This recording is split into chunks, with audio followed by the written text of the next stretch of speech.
Assalamualaikum warahmatullahi wabarakatuh.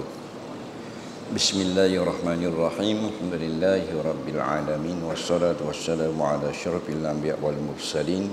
Habibina maulana wa qudwatina wa uswatina sayyidina Muhammadin wa ala alihi wa sahbihi ajma'in. Subhanaka la ilma lana illa ma 'allamtana innaka antal alimul hakim. Wa la haula wa la quwwata illa billahil aliyyil azim. Kita sambung balik pengajian kitab Idaman Penuntut. Malam ini muka surat 36. Tajuk yang baru, Sahibul Jabirah. Kata pengarang rahimahullahu ta'ala, Sahibul Jabirah. Ini bab Sahibul Jabirah. Maksudnya orang yang luka, dan luka dia itu dibaruk, seming atau belak, letak buluh atau letak kain atau plasta dipanggil orang yang ada tampalan pada badannya.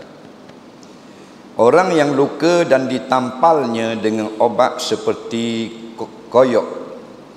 Koyok tu macam tepak plasta yang ada repoh. Plasta dalam tu dia ada repoh.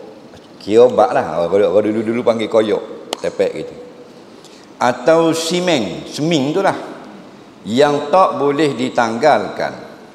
Orang yang keadaan semacam ini dinamakan Sahibul Jabirah. Sahib tu maknanya orang yang atau empunya. Jabirah tu baruk tang. Jika ia hendak semayang, kenalah bertayamum dan basuh anggota yang baik, maknanya yang tidak ditutup, kemudian sapu dengan air atas tampal itu. Maksudnya kita masih lagi dalam bab tayamum. Dikata hari itu tayamum, tepuk debu, sapu ke muka. Tepuk yang kedua, sapu tangan sampai ke siku. Ini pula masalah, ada tampalan pada anggota yang nak disapu. Tampalan ni jabirah, sama ada tampalan itu plasta atau seming atau bubuh buluh patah. Bubuh buluh kan untuk muding bubuh buluh, patu baruk. Yang tak boleh kena. Dan tampalan ni pula, baruk ni tak boleh buka. Kalau boleh buka, tak jadi masalah. Tak ada masalah kalau boleh buka. Masalah tak boleh buka. Faham tak lagi? Macam itulah khabar yang tampar di tangan, masuk jarum, nak ambil wuduk. Kalau boleh buka plasta, sapu air. Tutup belah ni pula, buka belah ni, sapu air. Sah wuduk, selesai masalah. Kalau tak boleh buka, contoh kuat tampalannya, kalau dicabut, cabut jarum. Masuk bab ni. Maka hukum semayangnya lagu mana? Ada huraian. Kena qada ke tak? Yang pertama, jika tampal itu pada anggota tayamum muka dan tangan, wajib qada bila sudah sembuh. Sama ada diletak tampal itu dalam masa suci atau dalam masa berhadas. Dia kata kalaulah seming itu, baruk tang yang tak boleh buka itu ada pada anggota tayamum. Ingatlah anggota tayamum dua, muka dan dua tangan sampai ke siku. Kalau anggota wuduk 4, muka, dua tangan sampai ke siku, kepala dan kaki. Kalau anggota hadas besar, mandi junub tu seluruh anggota. Jadi kalau adalah seming itu pada tangan kiri, tak boleh buka, faham? Maka kena qada.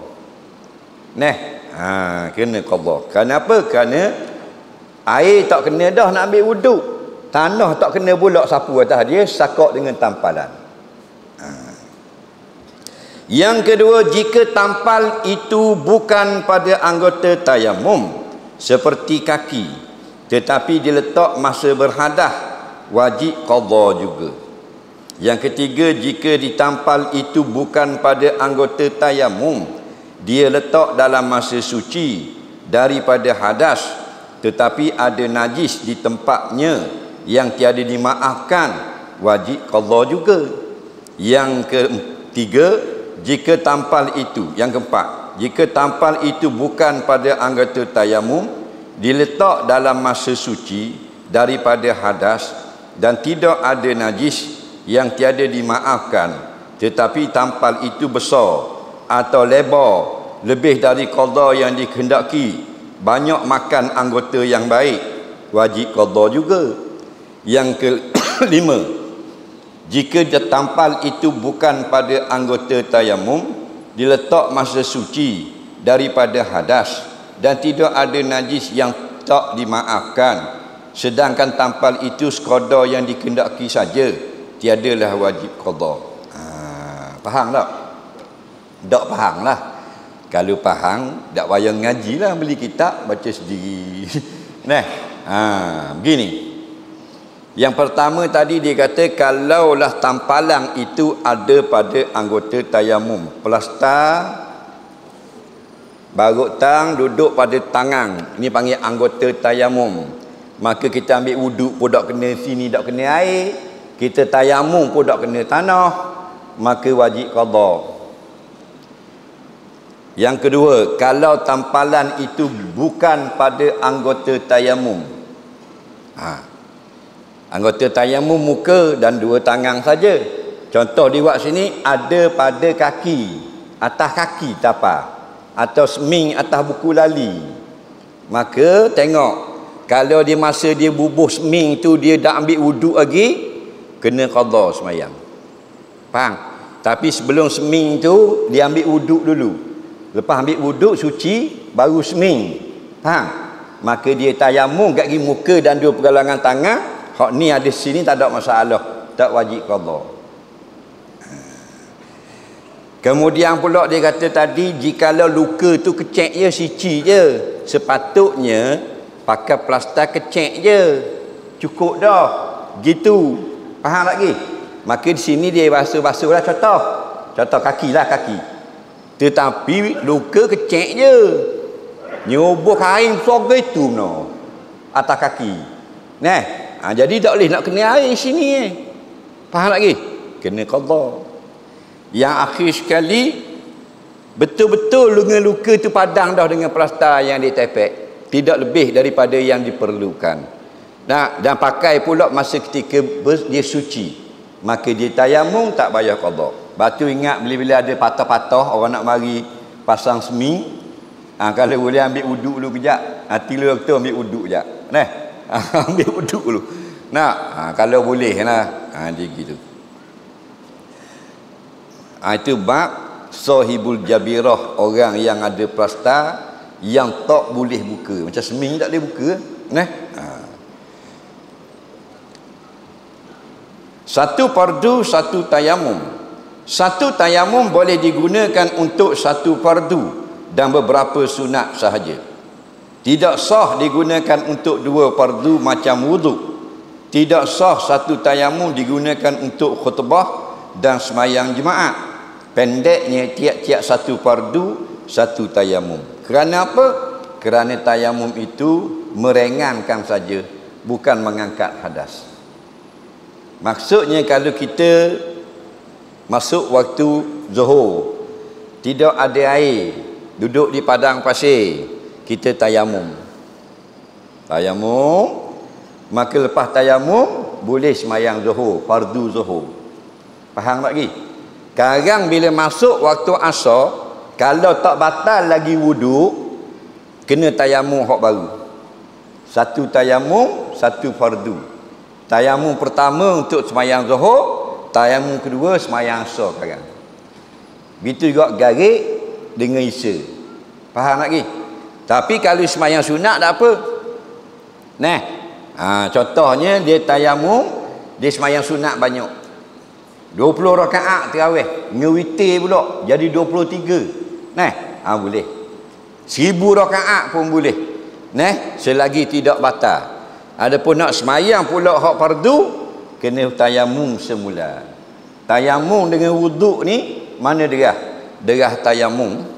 Tayamum ni mengambil masa lebih kurang 15 saat saja. wuduk seminit. Dah tepuk gini je. Tepuk yang kedua buat gitu. Faham lagi? Cik bilang 15 saat. Nampak tak? Takut orang kata tayamum tu berat. Tak, wuduk berat lagi. Kena basuh, kena apa tak? Tayamum duduklah jabat boleh. Bubuh tepi komputer tu. Tak, tanahlah Tupperware lepuk. Bila lepuk banyak sangat boleh tepuk. Tak mau banyak sangat. Faham? Jangan basuh dah lah. Nak ada debu banyak sangat. Buat gitu. Sapu gini je. Dia tak macam apa benda ni, air wuduk kena jolok celah-celah cangguk ni. Tayamum tak payah, atas saja selesai. Dia pengganti tayamum ketika tayamum tidak dapat digunakan. Habis selesai masalah. Menyapu khuf, iaitu memakai muza. Dua-dua ni bahasa Arab. Menyapu khuf, kita masuk pula bab menyapu sepatu. Dak baca ke itu tak? Itu baca dah kok di mana? Di Kemamang. Sini dak ke tak?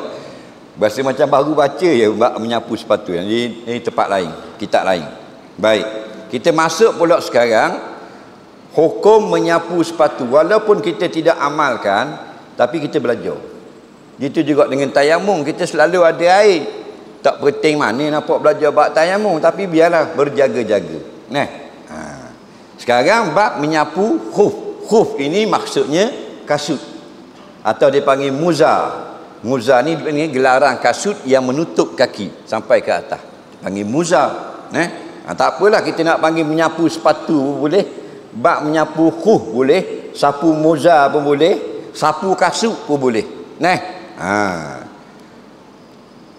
Khuf itu kasut yang diperbuat daripada kulit yang nipis, dipakai oleh orang Eropah, Timur Tengah dan lain-lain zaman purba kala, zaman dulu.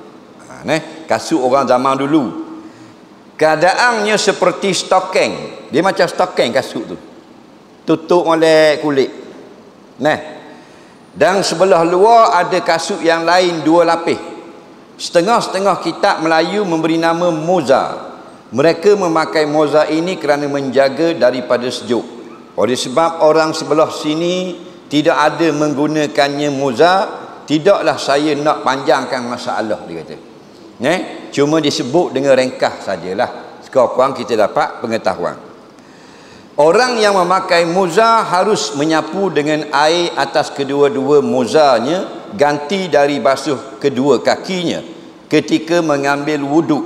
Tidak payah dicabut moza kasut itu dengan 3 syarat. Pertama, dia memakainya kasut selepas sempurna bersuci dari mandi junub jika ada, dan lepas daripada telah sempurna mengambil wuduk atau tayamum. Maksudnya syarat pakai dalam suci. Kedua, keadaan moza itu melingkupi keliling tempat yang wajib dibasuh pada 2 kaki termasuk buku lali. Ketiga, keadaannya kuat tahan buat berjalan, tidak pecah, serta kedua-duanya kasut itu suci. Baik. Kalau kita tak pernah dengar bab ni, payah sikit nak faham, tapi insya-Allah malam ni faham. Begini. Kita biasa ambil wuduk, basuh muka, basuh tangan, sapu kepala, telinga, lepas tu basuh kaki. Faham lagi? Bab menyapu sepatu ni gini. Bila sampai masa berwuduk, macam biasa, basuh muka, basuh tangan, sapu kepala, sapu air telinga, sampai masa nak basuh kaki, tak payah buka kasut. Ambil tangan, buh dalam air, basah, sapu atas kasut. Ni tapak bawah, atas ni panggil kura kaki. Faham tak ke? Itu maksudnya bab menyapu sepatu. Kalau biasa wuduk, basuh kaki. Wa arjulakum ilal ka'bain. Wajib mu basuh kedua kakimu semua, jari-jari, tapak-tapak, sampai habis buku lali.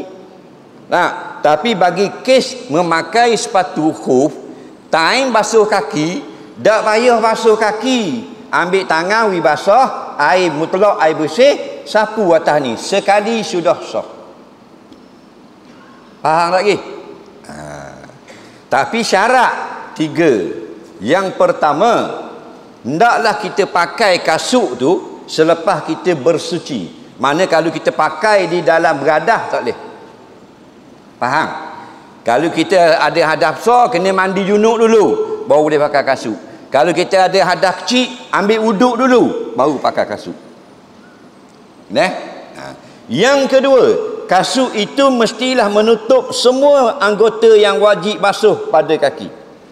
Jadi kalau kasut separuh, kasut tutup depan saja nampak tumit, kasut nampak buku lali macam kasut kalah, tak boleh. Yang ketiga, kasut itu suci, tak boleh buat daripada kasut, daripada kulit najis dan sebagainya. Itu 3 syarat. Faham tak? Baik. Dia khabar dah tadi dah, apa tujuan ni sapu kasut dak payah buka ni. Islam itu innad-din yusrun. Agama Islam agama mudah. Bukan buat mudah, tapi banyak memberi kemudahan bagi kita. Kita duduk ngada baru dak akan kasut buk gitu. Anak maya orang buka kasut, naik tahu mau buka kasut. Ini untuk orang yang berada di negara-negara yang sangat panas atau sangat sejuk. Sebab tu kita tengok sekarang di negeri-negeri Islam yang sejuk, masih pakai khuf, iaitu kasut kulit sampai lebih kat betih, sampai kat lutut. Contoh di Azerbaijan, di pergunungan. Contoh di Turkmenistan. Contoh di Balochistan. Itu sebenarnya orang-orang Islam yang duduk di pergunungan. Laki puang semua kasut kulit, tinggi pada betih. Jadi bila ambil wuduk, nak buang kasut, sejuk sangat. Nampak lagi? Bila sejuk sangat, maka dia beri kelonggaran, sapu air atas kasut aja.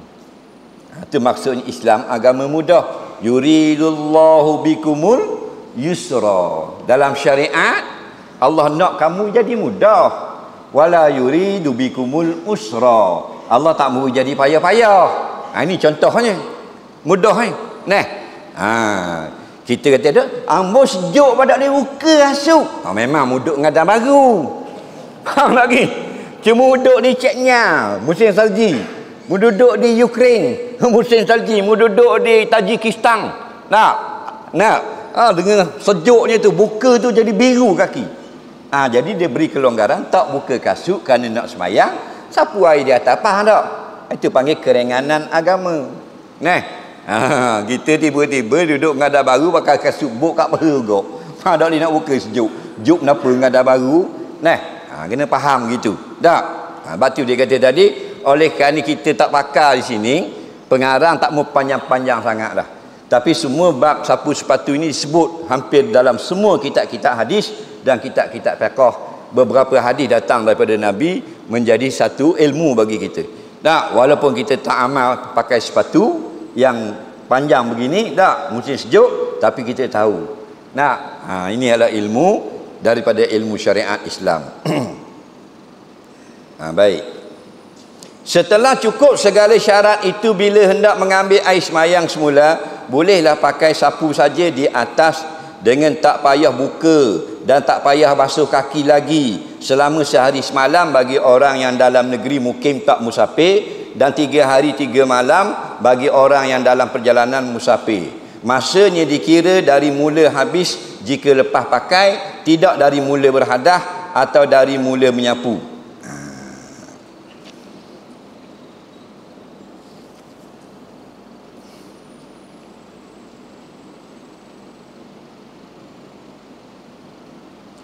Begini,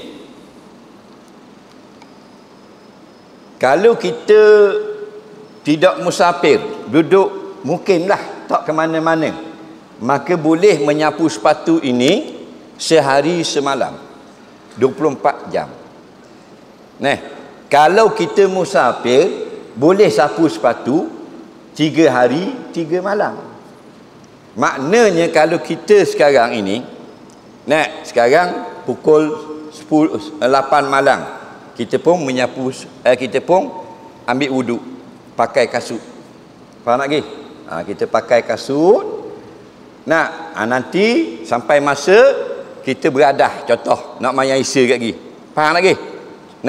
Lagi pukul 9 nak mayang Isya, maka tak payah buka kasut. Sapu muka, tangan, kepala, telinga, kaki sapu atas kasut. Nah, start pada tu sehari semalam 24 jam. Maknanya esok subuh boleh lagi, lohor boleh lagi, jangan sampai 24 jam. Sampai temu takut 24 jam daripada kita pakai sepatu, faham lagi? Maka tak boleh lagi sapu. Begitu juga bila kita musafir, hari yang keempat tak boleh. Maksud tak boleh ialah time basuh kaki kena buka dah kasut. Faham lagi?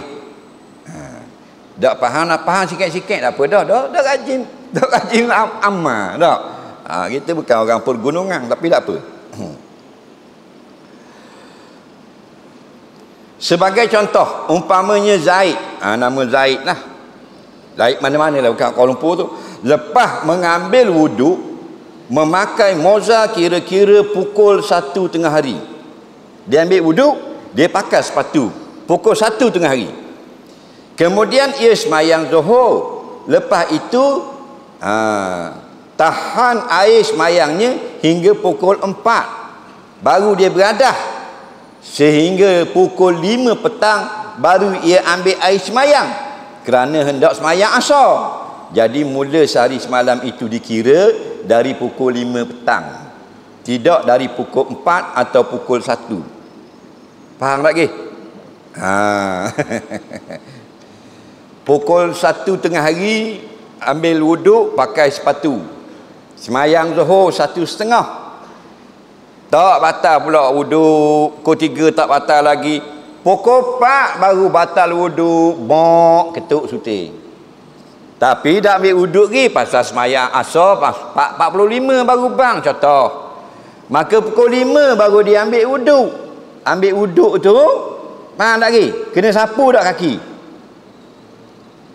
Doa pasal dia pakai dalam suci. Nah, jadi dia pakai tu, sebelum pakai ambil wuduk dah dulu. Ambil wuduk dulu, wajib basuh kaki. Pukul 1 tu ambil wuduk macam biasa, basuh kaki. Selesai wuduk, pakai kasut. Lepas pakai kasut 1:30 mayang Zuhur. Tak ada lagi sapu sepatu dah. Ada lagi. Pukul 4 ketuk, bong, ketuk suti. Faham? 4:45 nak semayang asar, ambil wuduk. Ambil wuduk 4:45 ni, basuh kaki ke sapu kasut? Sapu kasut. Start pada tu 24 jam pakai kasut. Faham lagi? Jadi pada tu dia boleh sapu sepatu, tak payah buka, sampai pakai kasut. Tak pakai apa? Sampai pukul 4:45 macam kemarin. Temu takut 24 jam. Untuk musafir 3 hari 3 malam. Okey. Faham tak? Faham tak apa? Okeylah, siapa masa nak sapu sepatu, berasa dak sedap agak dak basuh kaki juga dengan pasal dak biasa tak main sapu-sapu kasut gini. Dia pun buka pergi basuh. Boleh, tak salah. Tak, bukan wajib sapu atas kasut. Kalau mu tak mau buka kasut, diberi kerenganan sapu datang. Mu nak buka nak basuh juga, lah lagi ya. Boleh lah.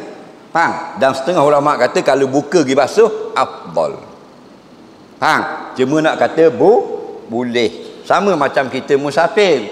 Kalau kita musafir tak jauh, maka sebaiknya kita semayang tidak jamak, tidak qasar. Tapi kalau musafir kita jauh sangat, moleknya kita jamak dan qasar.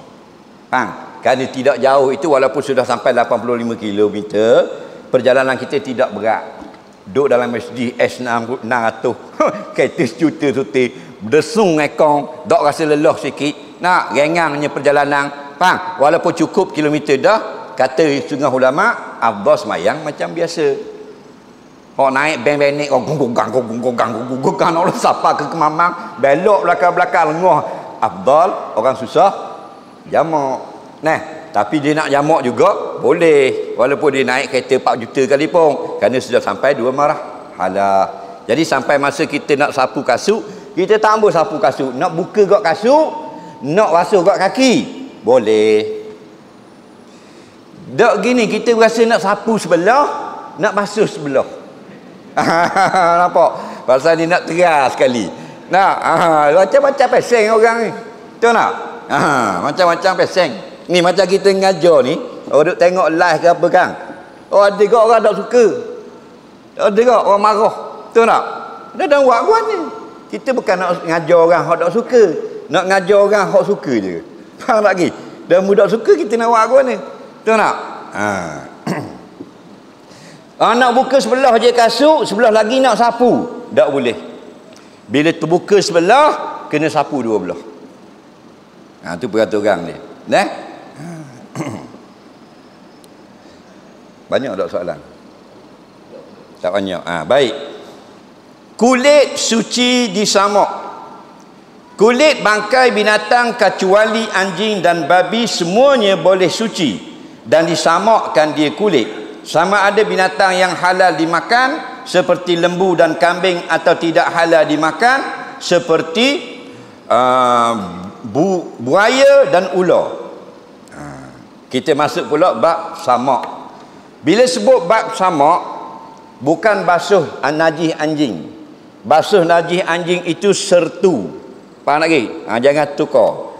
Bila sebut samak, ialah kulit yang najis lain pada kulit anjing dan kulit babi, kita bersihkan supaya jadi suci. Perbuatan membersihkan kulit yang najis supaya jadi suci itu orang panggil samak. Adapun air kecing anjing kena atas latar rumah kita basuh, waktu bukan samak. Itu nama sertu. Faham? Sertu bahasa lama. Bahasa kita mudah faham, basuh juga. Sebab Nabi kata iza walagal kalbu fi ina'i ahadikum faghsiluhu sab'a. Apabila seekor anjing minum air dalam baldi kamu, maka wajib kamu basuh baldi itu 7 kali. Bukan samak, basuh. Samak ni kulit binatang yang najis. Contoh, sama ada kulit itu binatang yang boleh dimakan. Contohnya lembu, kulit lembu yang najis. Atau binatang yang tak boleh dimakan, kulit buaya. Buaya ni tak usah kata kita sembelih. Tok Imam melih tak boleh makan. Panggil ulama Mekah mari melih, tak boleh makan juga. Dia binatang yang haram dimakan. Faham lagi? Jadi binatang ini binatang halal makan, binatang haram makan. Kulit dia tu najis, kita boleh samak jadi bersih. Dan lembu najis guna pula, kena faham. Lembu bila dia mati, kadang-kadang kulitnya suci, kadang-kadang kulitnya najis. Dah guna gitu. Kulit lembu yang disembelih maka terus menjadi suci, tak payah samak. Melih lembu, gorbang ke apa ke, melih. Kulit dia suci, nak buat baju boleh pakai selalu. Tak payah samak. Faham lagi? Kerana sudah suci. Kalau tak samak, kulit suci. Dah kulit lembu mana ni? Kulit lembu yang mati tidak sembelih. Lembu mati tidak sembelih, mati guna. Langgar di lori, ya Allah, sakit sungguh. Jadi semua benda nak kena rayak sebiarlah nak buat gua ni. Nak. Lembu ni tak jalan bau bahan ni dari tiada highway. Maka lembu tu bangkai ke boleh makan? Mampu langgar di lori. Bangkai. Bila lembu tu bangkai, maka bangkai itu najis. Dagingnya najis, kulitnya najis, telinganya najis, tanduknya najis, habis jadi najis. Maka lembu yang mati tak sembelih kena langgar ni, kita ambil kulit dia, kita samak. Maka kulit dia tu boleh pakai buat semayang. Kalau jadi beg, boleh jadi bola kocek dalam semayang, sah semayang. Padahal asalnya najis. Atau binatang yang haram makan, buaya, beruk, lutung, siamang, benda lagi, mawah, apa benda lagi, kucing, kelawar, kerengga. Binatang-binatang ni rimah, mapuh, langgar di kereta api, beruk, jatuh pokok, berebak batas tekak, kulitnya itu najis. Kita ambil kulit rimah tu, kita samak. Cara samak kediang lah, tapi kita buat, kita samak bersihkan. Maka kulit rimah tu boleh buat sokok, buat sembahyang. Boleh buat selendang ridak, kulit iman. Boleh buat jubah, kulit iman. Boleh buat baju Melayu, kulit iman. Maksudnya boleh buat sembahyang suci. Nah, Nabi berjalan-jalan, asalnya Nabi berjalan-jalan dengan sahabat. Nabi tengok ada seekor kambing yang sudah mati. Maknanya bukan sembelih lah, cokeng kaki-kaki pak tak kata. Nabi kata, kenapa tidak ambil manfaat dengan kambing itu? Sahabat jawab, ya Rasulullah, itu bangkai najis. Nah, nampak? Sahabat tu pesan kepada Nabi. Nabi tak marah. Nabi tahu dah sahabat tak tahu. Nabi pun mengeluarkan suatu ucapan yang menjadi dasar hukum-hukum samak sampai sekarang oleh seluruh ulama dunia. Nabi kata, iza dubiral ihabu faqad tahura. Kulit bangkai yang najis itu bila kita samak, dia akan menjadi suci. Kenapa Nabi suruh ambil manfaat dengan kambing itu? Kerana zaman dulu susah bekas air payah. Zaman kita ni bekas air banyak. Faham? Beldi ada, plastik ada, gayung ada, tong ada, supik keceng, supik gelenyar, supik rogak, macam-macam. Tong ni, tong itu, tong panjang, tong pendek, DIY, kedai 2 riyal, kan banyak tempat letak air, betul tak? Zaman Nabi dulu payah. Nah, dia antara caranya dulu, zaman dulu ialah seekor kambing, dia ambil kulit dia, dia buang isi tulang tu semua, dijahit balik jadi seekor kambing. Di kat kepala tu dia putuh, dia jahit, dia buat tudung. Jadi seekor kambing tu ada air dalam, isi kok tekak tu bubuh tudung, pikul atas belakang. Orang dulu bawa air, faham lagi? Jadi dia ambil manfaat sepatutnya. Nah, alaman ni kalau tak buat ada kulit itu berisi air. Nah, itu tujuannya. Baik. Faham dah nah maksud samak, nah?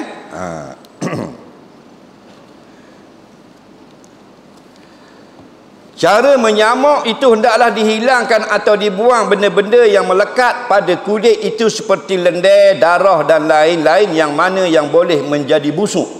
Kemudian disapu atau direndam dengan bahan-bahan yang tajam atau kelak. Rasanya seperti tawas, buah manjakani dan seumpamanya. Sekalipun bahan-bahan itu najis seperti tahi burung merpati najis, boleh guna. Kemudian dibasuh, dengan demikian jadi bersih dan sucilah ia. Adapun kulit anjing dan babi tidak suci dengan disamak. Demikian juga baka-bakanya keturunan anjing dan babi. Maka kulit anjing dan babi tidak suci dengan disamak. Apabila telah disamak kulit binatang yang tersebut, jadi sucilah ia lahir dan batin. Maksudnya luar dan dalam, dan dimaafkan jika ada sedikit bulu-bulu padanya. Begini.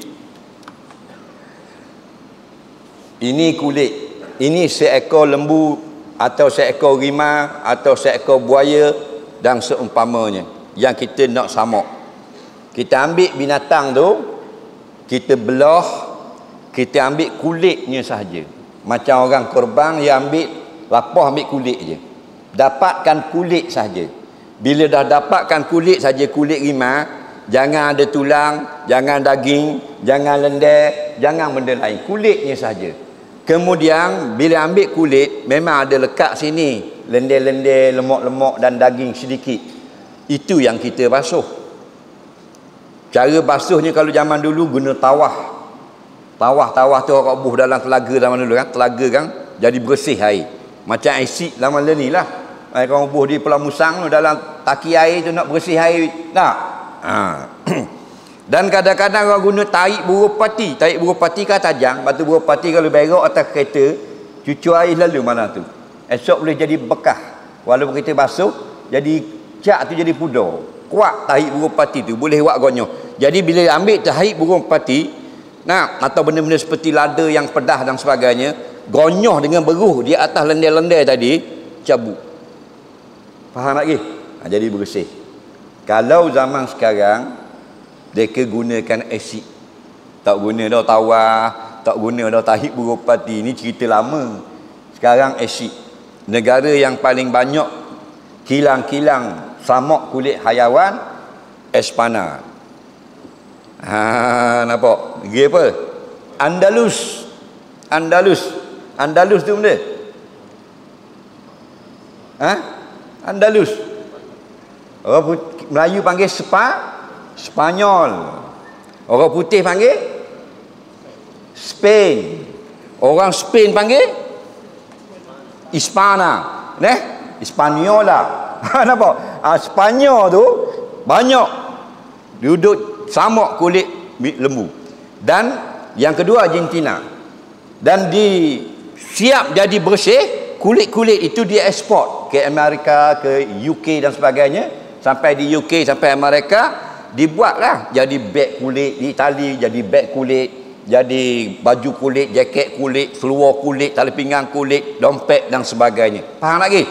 Jadi walaupun disamak oleh orang kafir, yang samaknya orang Spanyol, yang samaknya orang Argentina, yang agama Kristian, bila samaknya itu bersih, orang Islam boleh pakai.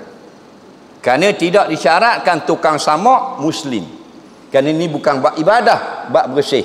Sama macam orang kafir mari basuh tangga masjid yang kena najis, dia basuh bersih, kita jirit sah buat semayang. Sama macam kita pergi atau dobi orang kafir yang tukang basuh, dia basuh baju semayang kita, bersih dengan air mutlak, sah buat semayang. Kerana tukang basuh tidak syarat Muslim.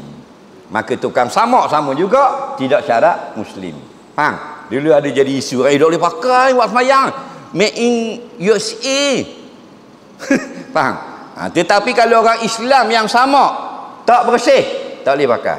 Faham? Kerana syarat samak ini mesti bersih. Maksud bersih, tidak berbau dah. Bau kulit lain, bau busuk. Jadi kalau yang tak bersih, kita buat samak tu tak betul, kena air dia naik bau busuk. Bermaksudnya landai tak habis, tidak kering molek. Faham lagi? Faham lah. Jadi kita pakai tali pinggang buat tang Itali untuk imam, sah mayang. Ataupun Tok Ila pakai jubah kulit tu. Buat tang Portugal, sah. Faham lagi?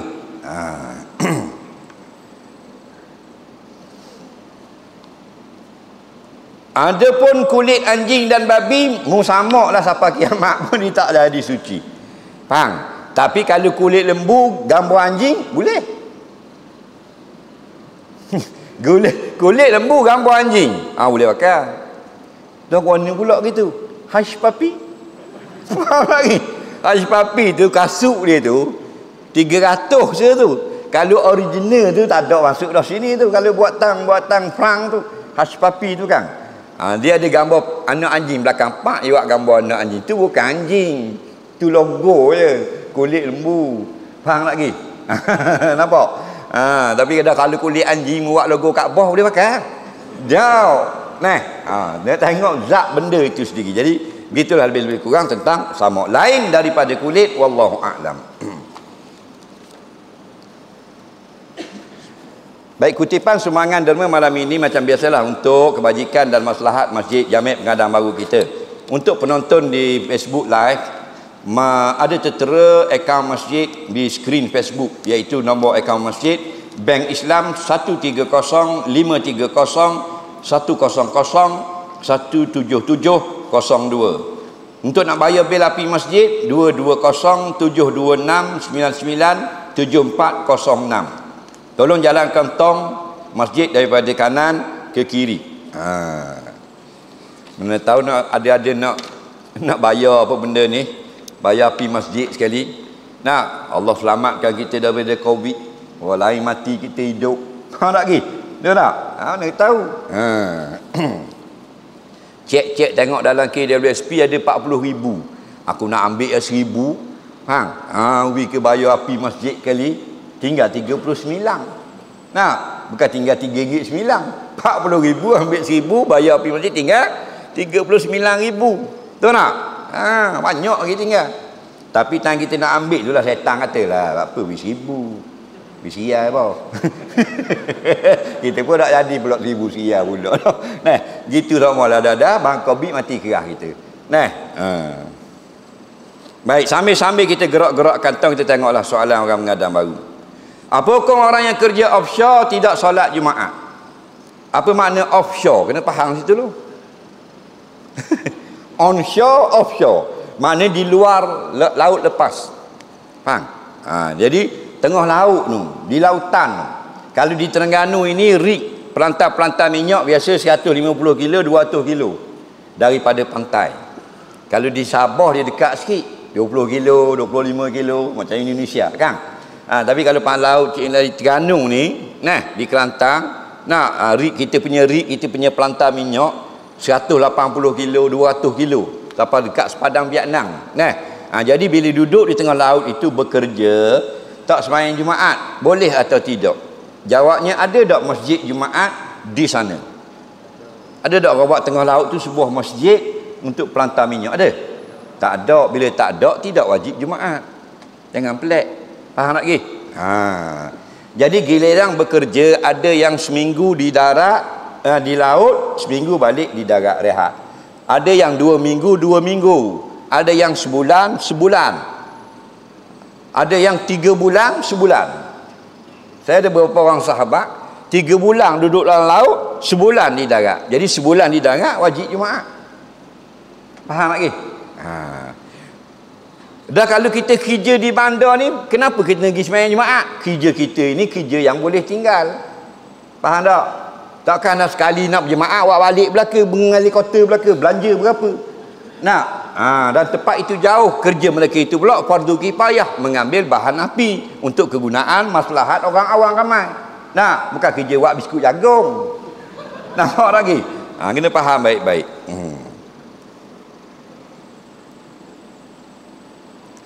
Kenapa orang ziarah kubur pakai baju hitam? Sebab dia tak ada baju lain. Dengar baik-baik. Tidak ada perintah memakai warna tertentu untuk ziarah kematian atau ziarah kubur, tak ada. Faham lagi?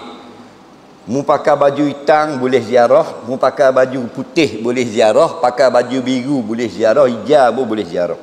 Tak ada masalah. Faham? Tetapi jika orang Islam melihat orang bukan Islam, contoh orang Kristian, mereka ini memang pakai baju hitam ketika ada kematian, laki-laki dan perempuan, betul tak? Maka kita pun minat dengan cara orang Kristian, bila ada kematian kita pakai tek hitam, maka hukumnya haram. Kenapa? Kerana nak meniru orang kafir. Adapun kita bukan kerana nak tiru dia, kita pakai baju hitam, tak ada masalah. Jangan bila mendengar ada kematian, kita yang sedang berbaju putih balik tukar baju hitam. Itu salah. Faham? Kerana tidak ada warna tertentu. Tidak ada syarat pakai piyah. Ada orang lepas dekat dah dengan rumah orang mati, kau nak balik mula apa? Dah ingat agak piyah. Dah apa? Bukan wajib pakai kopiah ziarah orang mati. Pakai topi sudu boleh. Kau tulis bosku. Tak ada masalah. Apa hal pula pakai piyah pula? Dah mau pakai, dah pakailah. Tak pakai, tak ada yang pakai lah. Faham lagi? Jadi banyak salah faham. Jadi kebetulan kita pakai baju hitam, ziarah baju hitam. Tulang pakai baju putih, pergi baju putih. Jangan tengah-tengah baju kerabu nak pergi mana? Nak pergi kubur. Balik tukar hitam dulu. Apa? Dia kena pakai hitam. Itu salah. Soalan seterusnya. Saya meniaga bandel Korea, jumpa duit 16,000. Ustaz kata boleh ambil. Betul ke begitu? Baik. Dia baju bandel, jumpa duit 16,000, boleh ambil. Memanglah boleh ambil, tapi nak pulangkan balik. Faham? Jadi kalau boleh jadi hak siapa? Boleh jadi duit itu hak siapa? Kita kena ihtimal. Boleh jadi duit itu hak token tu, bandel hak Kuala Lumpur, belum atau kita. Boleh jadi sebelum sampai kita hak buku di negara, kan lalu kok nu bandel. Naratiwa hak yala hak token tu masuk situ. Tak, boleh jadi hak orang Korea, hak tuang dia. Tapi tuang dia ambil pitih bola kocek, payah sikit. Jadi bila boleh jadi begitu, bukan jenis hak kafir harbi dengan pasti, maka hendaklah kita iklankan. Sekarang ada kemudahan, ada Facebook. Saya ada beli baju bandel, ada jumpa duit tunai banyak juga. Jadi tuan dia sila hubungi saya untuk dikembalikan. Faham lagi? Dalam seminggu orang pun kata saya punya Faham tak? Kata awak punya baju apa tu? Baju warna kuning, salah, baju lain. Bukanlah tu. Sebab tu kalau kita jumpa benda yang hilang, jangan khabar sifat yang tepat. Kalau jumpa jam, jangan khabar jam Rolex, Citizen. Tak, jangan khabar. Khabar jam lelaki sudah. Dia mari khabar Citizen. Bukan, minta maaf. Ni dia khabar, siapa ada hilang jam Citizen, tali warna kuning, dalam warna hitam, jarum warna putih, nombor warna hijau. Mari hak mengisap, kita. Faham tak? Takut hak orang lain mari mengaku. Faham? Sebab tu jangan diterang dengan terperinci ciri-cirinya. Faham lagi? Arif muhaulan, kamu iklankan selama setahun tak ada orang menari minta, maka boleh kita ambil. Soalan seterusnya, boleh ke kita wakil kepada kawan kita bagi zakat duit simpanan KWSP kepada fakir miskin, tapi kawan itu beli keperluan dapur bagi fakir miskin? Baik, zakat wang kena keluar wang, jangan dibeli Maggi. Faham lagi? Kita tanam padi, kita keluar padi. Nampak tak? Kita binatang keluar binatang. Kita zakat wang simpanan. KWSP ni wang simpanan, keluar wang lah. Kalau zakat fitrah keluar beras, dapat yang muktamad. Nah, orang berniaga kain, asalnya zakatnya kain dia tu. 2 kayu, 3 kayu, 4 kudi, 5 kudi beri pada orang miskin, kain itu. Nah, melainkan orang yang berniaga benda yang menyusahkan orang miskin, maka jangan beri benda tu, beri duit. Contoh, dia berniaga besi buruk. Dia beri besi buruk orang miskin. Siang korang. Faham tak? Itu tidaklah. Dah? Jadi jangan pandai-pandai duit zakat pergi beli beras, pergi beli cekelak anak, pergi beli Maggi, pergi beli apa. Jadi dia tak belanja tak boleh. Dia kena makan hak mau beri je.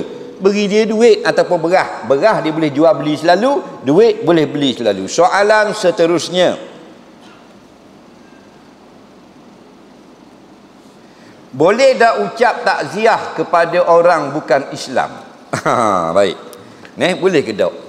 Tadi kita duk tulis, ada orang tanya dah soal jawab hukum ucap takziah. Ni kita tanya kebetulan. Baik. Apakah makna takziah? Takziah ini ialah kita ucapkan kepada orang yang ditimpa musibah ucapan-ucapan supaya dia bersabar, ucapan-ucapan supaya dia redha, ucapan-ucapan supaya dia rasa lebih tenang menghadapi dugaan. Itu panggil takziah. Apa saja ucapan yang dalam ucapan itu menggalakkan sabar, itu takziah. Yang dalam ucapan itu ada makna suruh bertenang, tidak kalut, menerima redha dengan ketentuan Allah, atau mendoakan kebaikan, itulah takziah. Baik, persoalannya, boleh tak kita ucap takziah ada orang kafir mati? Boleh. Boleh. Tadi baru tengok kitab Al-Mawsu'atul Al-Fiqhiyah Al-Kuwaitiyah. Hukumnya boleh. Contohnya lapasnya begini. Semoga kamu bersabar di atas musibah ini. Itu contoh. Pergi kat orang kafir, ayah dia mati Covid. Anak dia kawan kita. Kita hantar mesej, semoga bersabar di atas ujian ini. Itu takziah. Takziah ini maknanya menenangkan hati orang yang ditimpa musibah. Dan musibah itu tidak mestinya kematian. Kadang-kadang kebakaran, banjir dan sebagainya. Boleh kan? Soalan seterusnya, saya mencarong KWSP 10 tahun skim konvensional. Pada tahun ini baru buat skim syariah. Apabila saya keluarkan semua simpanan saya, bolehkah semua duit itu saya belanjakan termasuk dividen konvensional? Apa pandangan Ustaz tentang hukumnya? Dalam KWSP kita dapat minta apa benda ni, keterangan yang detail tentang persentage daripada keuntungan mana yang pokok kita. Jadi kalau ketika konvensional itu syubhah atau tidak patuh syariah, gunakanlah duit itu untuk maslahat orang ramai. Contoh, PT kita kira-kiranya 60,000 contohlah. Kita akan dapat keuntungan masa konvensional ada lebih kurang RM2,500. Contoh, maka ambillah RM2,500 itu untuk maslahat orang ramai. Buat pondok, buat tempat ambil wuduk dan sebagainya. Itu yang terbaik. Soalan seterusnya,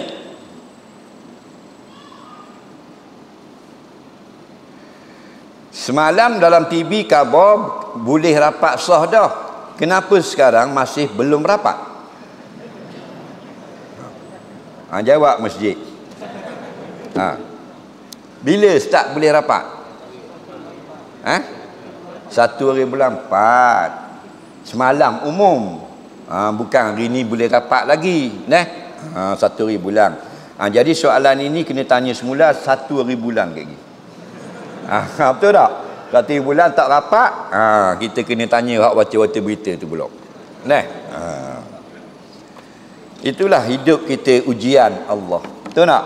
Dulu tak suka ada Covid, ada Covid. Betul tak?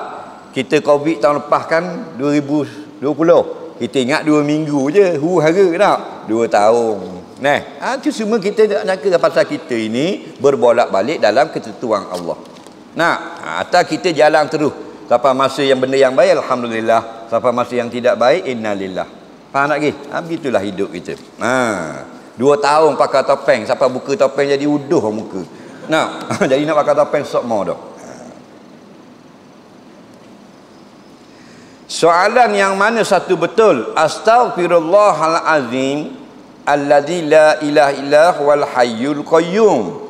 Yang kedua, astaghfirullahalazim alladzi la ilaha illa huwal hayyul qayyum.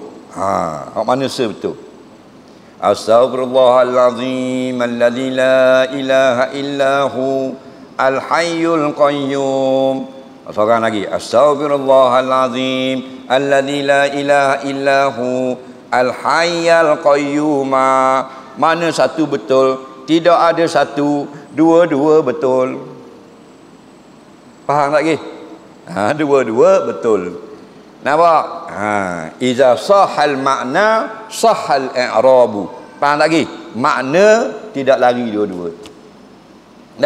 Kalau dibaca dengan al-hayyal qayyuma, kenapa?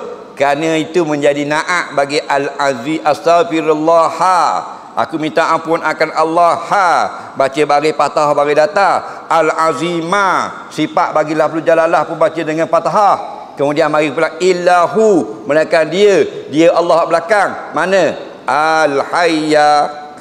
Betul kan? Faham?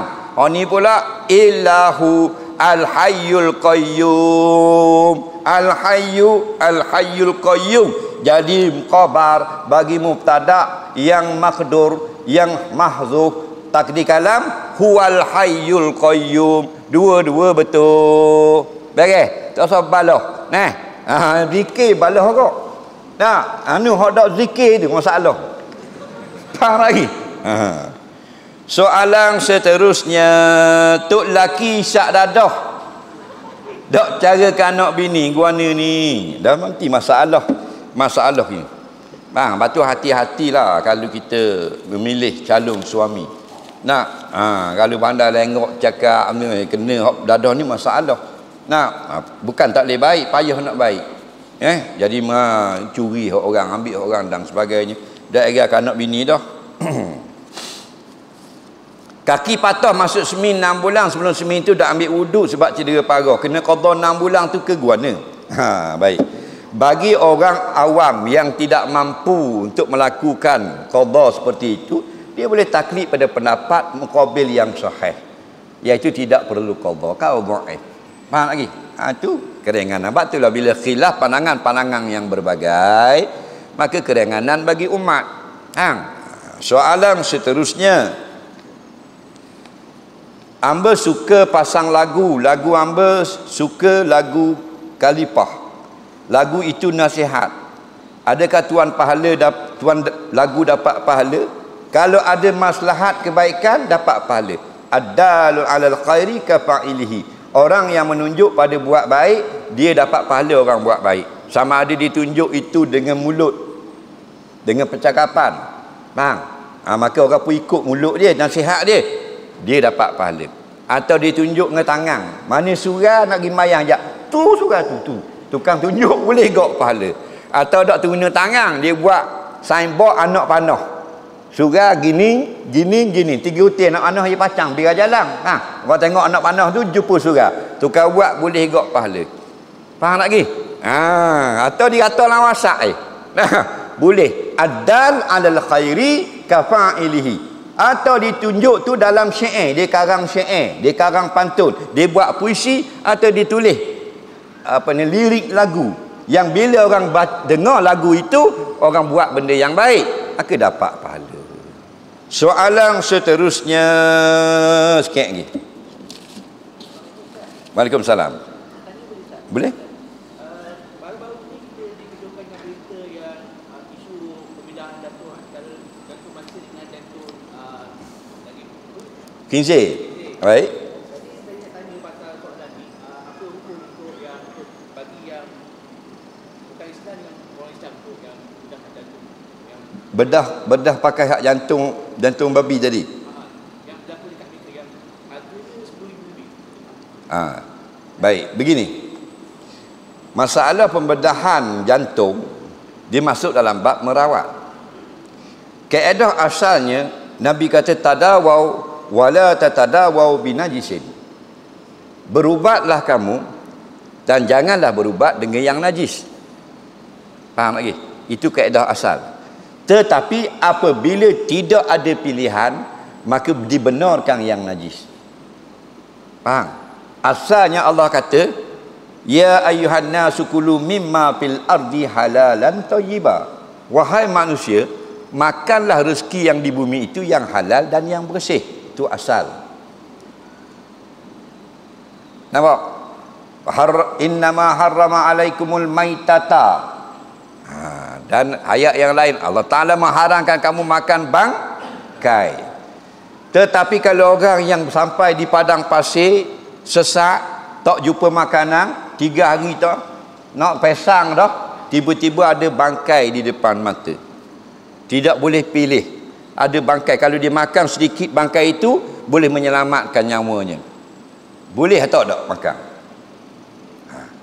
Ayat turun, faman ya'turra ghaira baghin wala 'adin fala isma alaih. Barang siapa sampai pada situasi tidak boleh memilih lagi, sedangkan itu darurah, maksudnya sangat kritikal. Bukan dia jumpa bangkai, lepas tu rasa kuah putih semaku. Tu boleh pilih. Lagi ni tak boleh pilih tau.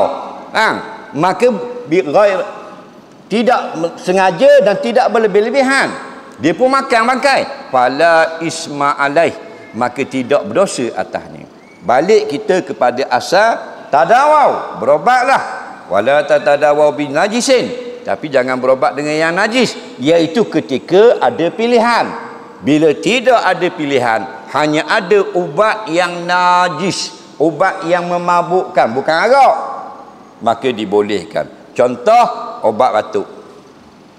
Obat batuk benda dia buat dalam alkohol. Tak kohol lah kalau kena gitu. Faham tak lagi?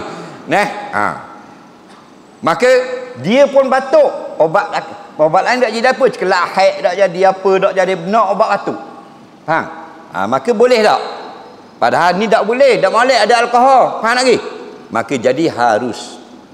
Tapi harus qadar tertentu. Ad-daruratu tuqaddaru biqadariha.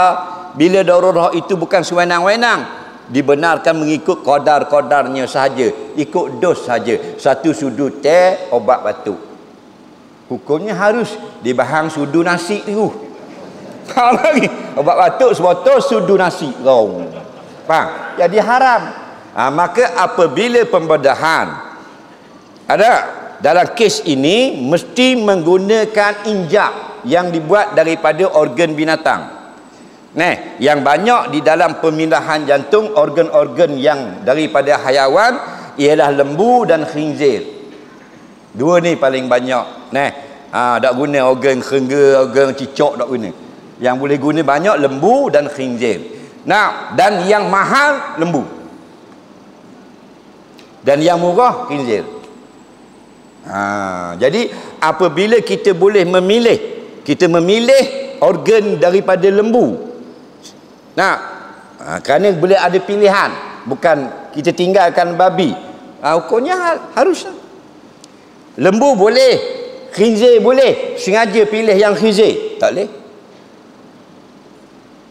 Nampak? Sebab itu tidak darurah. Darurah ni tidak boleh memilih. Famani'turra, orang yang masuk ke dalam situasi tidak lagi boleh membuat pilihan. Kalau ada lembu boleh, injak lembu boleh, injak khinzir boleh. Ada pilihan tak? Tak boleh. Balik pada hadis hasan, wala tatadawau binajisin, jangan berubat yang najis. Tiba-tiba hak lembu tak ada, boleh tak khinzir? Situ hukum, situ fiqh. Nampak lagi? Jadi kalau awak sengaja nak hak khinzir, minat khinzir, tak boleh. Faham tak lagi? Yang kedua, injap lembu ada 80,000. Hak ni pula injap khinzir 15,000. 15,000 ni kalau dia tebang-tebang berhutang boleh cari duit. Pasal dia kau susah. 80 pakai mati dululah nak dapat, maka boleh. Faham lagi? Begitulah orang kata diharuskan buat pinjaman riba ketika darurah. Di mana masa boleh? Asal riba hukum dia haram. Nampak? Wa ahallallahu al-bai'a wa harrama riba. Allah Taala halalkan jual beli, haramkan riba. Tapi kalau riba itu darurah, boleh ke tak? Boleh. Cuma kita jangan pandai-pandai tafsir darurah ikut pagal akal kita sendiri. Contoh darurah Ustaz, riba darurah, anak jatung berlubang, nak buat pembedahan RM70,000. Orang ayah tak ada duit, mesti buat pinjaman, tidak ada sumbangan, tidak ada waris-waris sahabat anda yang boleh beri RM70, melainkan dia buat satu loan dengan cara riba. Maka itu darurah. Kenapa? Menyelamatkan nyawa anak. Faham lagi? Situ contoh. Jadi bukan kata tak boleh dalam bab injap ataupun jantung babi tadi. Nampak tak? Tetapi itu pilihan ketika tidak ada pilihan ubat-ubat yang suci. Okey? Soalan yang kedua sebelum akhir. Jika saya masuk syurga, saya dapat 70 bidadari. Lepas tu saya nak jimat bidadari itu. Dapat anak ke tak?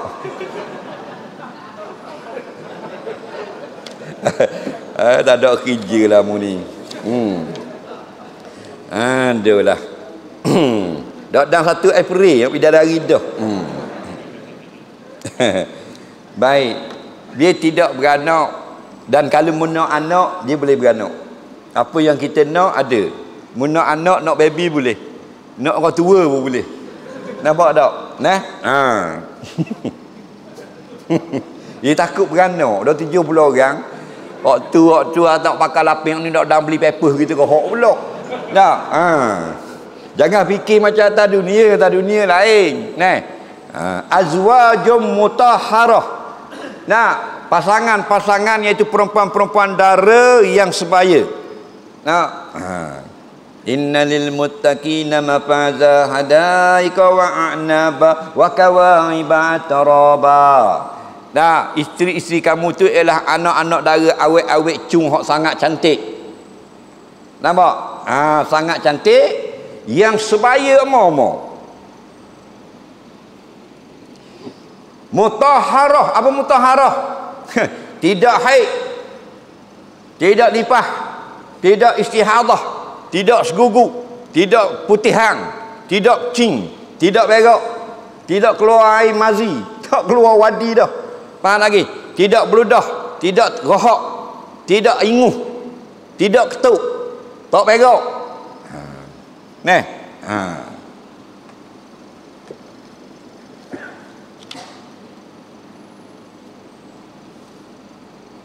Bini sakit gigi, kita tak beli obat, kita buat diri obat. Dan kita beri obat. Boleh tak? Boleh. Dia begini. Nafkah isteri ada 3, dia panggil nafkah asli. Iaitu makan, minum, pakaian, tempat tinggal. Ni asal. Kok mana pun wajib 3 perkara ni. Ada 2 lagi dia panggil tawabek. Nafkah itu ketika perlu saja. Yang pertama ubat-ubatan. Mana ketika sakit wajib beli obat. Kalau bini pergi berobat, wajib pergi bayar. Tak sakit, tak wajib beli obat. Bila sakit wajib beli obat. Bini nanah nak pergi bukan nanah apa semua habis 3,000 contoh. Wajib bayar. Jangan main. Apa kan nanah aku? Ada lelaki dia kira gitu. Oh sedap gamuk. Oh. Nah, malam-malam cari dia nanah perempuan. Nah, ada bayar. Bini kita turun tangga berebak jatuh, patah peha ni, masuk besi, habis 4,000. Ini bayar. Faham tak ni? Ha. Yang tak wajib bayar ni masuk lengang dia tu, masuk gelang. Ha, tu kita dah wajib beli, sunat beli, faham? Ha. Jadi kita pandai laki dia buat obat diri boleh. Dia tak beli obat batuk kedai klinik. Laki dia buat sendiri, campur dengan buah kembang semakuk, buah dengan buah kabung, buah apa, ha, minum jadi baik. Boleh, asal berubat sudah. Ha. Tapi tahu zaman ni bini tambah obat-obat komang-komang itu. Bang, serundah kalau demam tu nak masuk air lah, nak cocok tu lah. Bang. Dia punya angin. Tok bomo laki-laki urut kaki orang perempuan. Boleh atau tidak? Haram dan tidak haram. Bila haramnya? Haram itu apa benda ni? Ketika bukan darurah. Maksudnya urut lengah. Tukang urut laki-laki. Urut lengah bukan darurah. Urut darurah ini patah. Patah, kehir, cabut lokang, itu darurah. Faham lagi? Ha. Sama macam doktor lah, dia tak boleh tengok aurat perempuan, tak boleh pegang aurat perempuan dalam kes-kes bukan apa benda ni, bukan kritikal, sakit biasa tak boleh. Nah, ni make up boleh, make up bukan darurah. Nah, jadi kalau patah kaki, tidak ada tok muding perempuan, yang ada tok muding laki-laki, maka daripada haram kepada harus. Faham tak lagi? Kenapa? Kerana darurah, ad-darurah tubihul mahzurah. Bila darurah, dia mengharuskan hukum yang asalnya tidak harus. Asal tak boleh tok muding perempuan, laki-laki pegang kaki perempuan, tapi perempuan ni terseliuh dan tidak ada yang laki-laki, maka boleh bersyarat ditemani suami atau mahram. Nah, ada pun dah urut lengah saja dia, urut lengah tidak ada. Mutemang suami pun tetap haram. Wallahu a'lam. Bismillahirrahmanirrahim. Allah manfa'na bima 'allamtana, allimna bima yanfa'una, rabbana zidna ilma, rabbana atina fid dunya hasanah fil akhirati hasanah wa qina adzabannar. Wa sallallahu sayyidina Muhammadin wa ala alihi wa sahbihi wasallam. Walhamdulillahirabbil alamin. Assalamualaikum warahmatullahi wabarakatuh.